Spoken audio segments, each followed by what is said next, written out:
নমস্কার, আমি কবিতা কবিতার কলতান থেকে আমার চ্যানেলে সবাইকে স্বাগতম। বড়দেরকে প্রণাম জানাই, ছোটদেরকে অনেক অনেক আদর আর ভালোবাসা জানিয়ে আমি চলে এসেছি এখন হ্যাশট্যাগ আমরা সকলের আজকের বিষয় নিয়ে।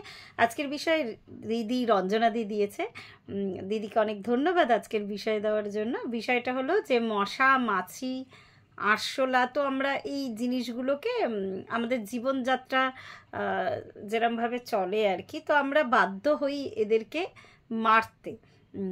তো এটার ফলে কিছু কি আমাদের মনে হয়, মানে কোনো অনুতাপ বা কিছু আসে মনে, বা কোনো পাপবোধ কাজ করে কি না? তো এটাই দিদি দিয়েছে আজকে, এটাই আজকের বিষয় আর কি। আমি বলবো, মানে আগে সত্যি কথা বলতে একদম ছোটোবেলায় না, আজকে দিদির ভিডিওটা আমি দেখেছি, আমার একটা অনুষ্ঠান ছিল, সেখান থেকে আমি জাস্ট ফিরলাম। তো দিদি, আমি না ছোটোবেলায় খুব দুষ্টু ছিলাম। লোকে বলতো, মানে এটা আমি অন ক্যামেরা স্বীকার করছি, ভীষণ দুষ্টু ছিলাম। দুষ্টু মানে হাতে পায় না, মানে এমনি এমনি দুষ্টু বুদ্ধি ছিল কিছু আর কি। তো ওই টিকটিকির ল্যাচ খসে গেলে আমার ভীষণ আনন্দ হতো।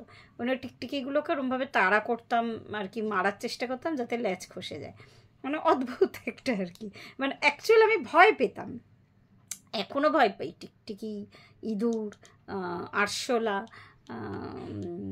তো ওটা একটা মানে মানে কি বলবো, মানে এটা একটা খেলা ছিল আর কি, টিকটিকির পেছনে লাগা আর কি। টিকটিকি গুলো যাতে পালিয়ে যায়, পালানোর সময় যদি ওদের ল্যাচ খসে যায়, আমার খুব আনন্দ আর কি। মানে ছোটোবেলা থেকে এই জিনিসগুলো একদম পছন্দ করি না। কিন্তু অনুতাপ ব্যাপারটা তখনও কিন্তু আমি বুঝতাম না, বা মনে হয়নি কোনো দিনও। মশা, মাছি, দিদির মানে ওই যে বললাম না, দিদির ভিডিও শুনলেই এটা আমার হয়, আমি এটা ঘোরের মধ্যে থাকি, তখন পুরো একদম ওই ওয়াইসই কথা বলতে থাকি। একবারও তখনও মনে হয়নি। একদম ছোটোবেলার কথা, আমি যখন ওই টিকটিকির পেছনে লাগতাম আর কি, টিকটিকি আমার পেছনে কী লাগবে, মানে আমি ওর পেছনে ছুটতাম আর কি। ওই লাঠি নিয়ে নিয়ে তাড়া করতাম, তার মধ্যে দিয়ে টুক করে ল্যাচটা খসে পড়তো, ভাবতাম আরে বেশ হয়েছে। আবার এটাও জানতাম যে টিকটিকির ল্যাচ খসলে ল্যাজ হয়ে যায়, সুতরাং অসুবিধা নেই। মানে আমাকে কি ডিস্টার্ব করবে, আমি ওদের ডিস্টার্ব করতাম আর কি, এরম একটা ব্যাপার ছিল। কোনোদিনও আমার মনে হয়নি সেটা।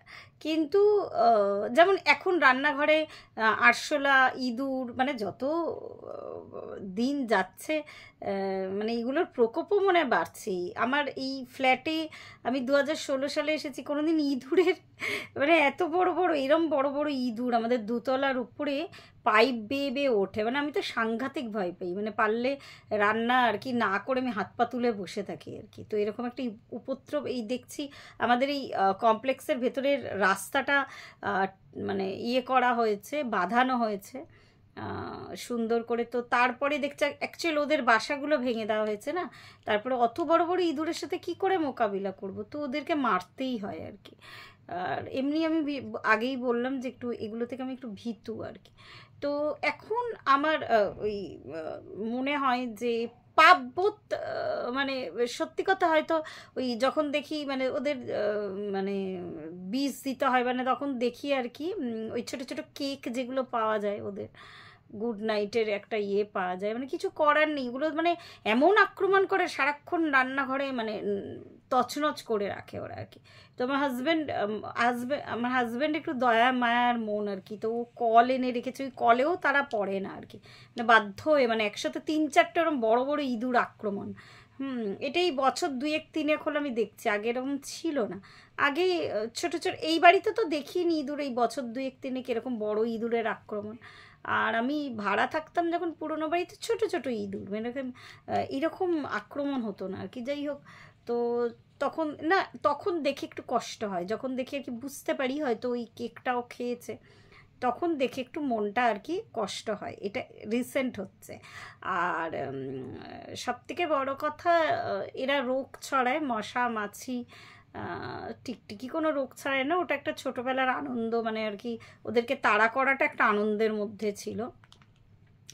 তো তখন অনুশোচনা হতো না, কিন্তু এরা না রোগ ছড়ায়। তো সুতরাং দুটো দিক থেকে যদি ভাবি, আমার হাজব্যান্ড ওই আজকে দিদির ওই কথাটারই প্রতিফলন করব আমি।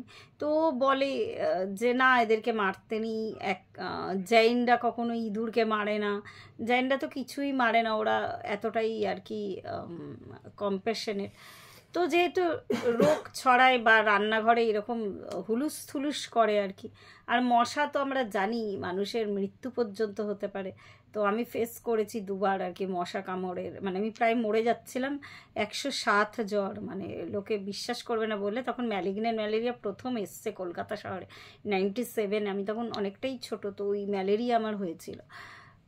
তারপরেও একবার বিয়ের পরে আরেকবার হয়েছিল। যাই হোক, তো এগুলোকে মারাতে আমার মনে হয় না যে এখন ওই যে বলছি এই বয়সটা একটু মনে হয় তা এগুলোকে প্রাণীকুলের জন্যই আর কি, মানুষের জন্যই আর কি এদেরকে, কিন্তু মানে রাস্তায় গিয়ে আমি কোনো ইঁদুরকে নিশ্চয়ই ওইভাবে মারতে যাব না। আমার ঘরে আক্রমণ করছে ইঁদুর আরশোলা, ওর জন্যই আর কি এটা স্টেপটা নিতে হয়। এবার ব্যাপারটা হলো এখন মনে হয় যে আমার মধ্যে যেই প্রাণ আছে তার মধ্যেও সেই প্রাণ হচ্ছে। ওই দিদির কথা অনুযায়ী আমার হাজব্যান্ড যখনই বলে যে কেন মারছো, থাক একটু, ওরা উলুস আসলে মানে প্রচণ্ড নোংরা করে, মানে পটি করে রান্নাঘর ভরিয়ে খাবার দাবার নষ্ট করে, সব খাবার তো একদম রান্না করেই ফ্রিজে তুলে রাখা যায় না, পায়ের ওপর দিয়ে চলে গেল এরম বড় বড় আর কি ইঁদুর। তো যাই হোক, তো আমি তখন ওই একই কথা বলি দিদির মতনই, যে থাক ওরা মানুষ জন্ম পাবে আর কি। হ্যাঁ, এটা কিন্তু মানে এখন বলে না, এই মানে এখনকার আমার বোধ না, এটা না আমার প্রথম থেকেই এই যখন আমি মানে ওই রকম দুষ্টু মনোভাব ছিল, তখন আমার মনে হতো মানে আমি যে ইচ্ছে করে কাউকে মানে পশু পাখি মানে পাখি না, পাখি তো ভীষণ ভালোবাসি, পশু ভয় পেলেও মানে তাকে যে জোর করে মারতে যাবো ওরম কোনো ব্যাপার নেই আর কি। কিন্তু আমার মরে গেলে মনে হয় যেন মানুষ জন্ম, এটা একটা ভেতরের সংস্কার আমাদের। তো যাই হোক, এখন অনেক মানে বড় কি বুড়ি হয়ে গেছে, এখন আমি আর টিকটিকির পেছনে তাড়া করি না বা ওদেরকে নিয়ে খেলাও করি না, ভয় পাই এখনও সেই, কিন্তু ভয়টা একই জায়গাতে রয়ে গেছে। তো আজকে এই পর্যন্তই রইল। প্রত্যেকে ভালো থাকবেন, পরিবারের সকলকে ভালো রাখবেন। ধন্যবাদ।